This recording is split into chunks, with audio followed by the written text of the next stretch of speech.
Changement climatique et du réchauffement de la planète depuis de nombreuses années, mais l'acidification des océans reste méconnue du grand public. T'entends ça? Les océans vont devenir acides. Quoi? Moi qui avais prévu d'aller à la mer, je vais pas pouvoir me baigner. Mais qu'est-ce que tu racontes? C'est clairement impossible. Tu dis n'importe quoi.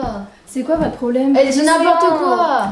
Bon, calmez-vous. Et si on allait voir mon amie la professeure Curtial Vincent pour nous expliquer tout ça?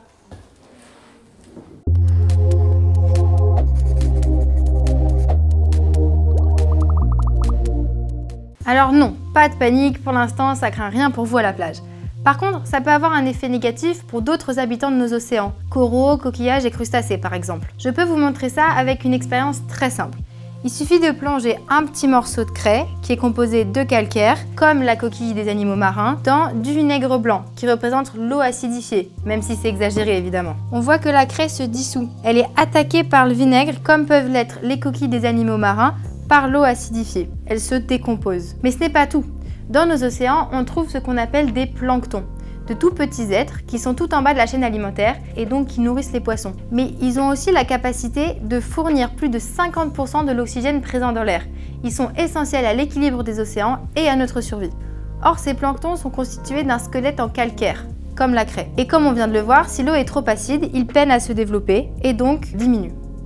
Et maintenant, voyons pourquoi est-ce que nos océans s'acidifient. Pour cela, on va faire une deuxième expérience. Il va nous falloir de l'eau bouillante, une grande carafe, du chou rouge taillé en morceaux, une paille, du citron, de l'eau de javel et 3 verres comme ça. Dans un premier temps, on va faire une infusion de chou rouge. Une fois qu'il est découpé, on va le placer dans la grande carafe. On recouvre avec l'eau bouillante et on mélange un peu pour que l'eau soit bien colorée.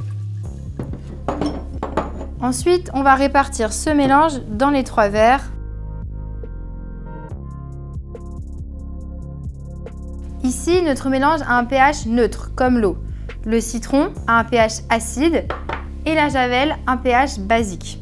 On va verser le jus de citron dans l'un des verres et la javel dans l'autre et observer.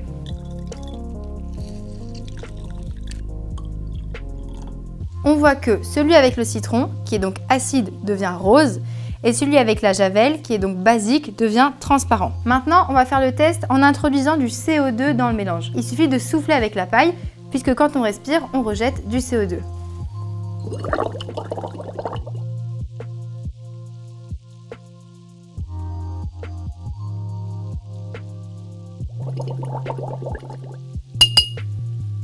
Il devient donc plus rose, comme celui avec le citron. Le mélange est acidifié. Ainsi, le CO2 étant de plus en plus présent dans l'air, lorsqu'il est absorbé par les océans, les planctons peinent à le convertir en oxygène. Il se concentre dans l'eau et l'acidifie. Ah ok. En fait, les océans sont indispensables à notre survie. Ouais, on a un rôle à jouer, il faut vraiment en prendre soin. Ouais, par exemple, on peut limiter nos émissions de CO2.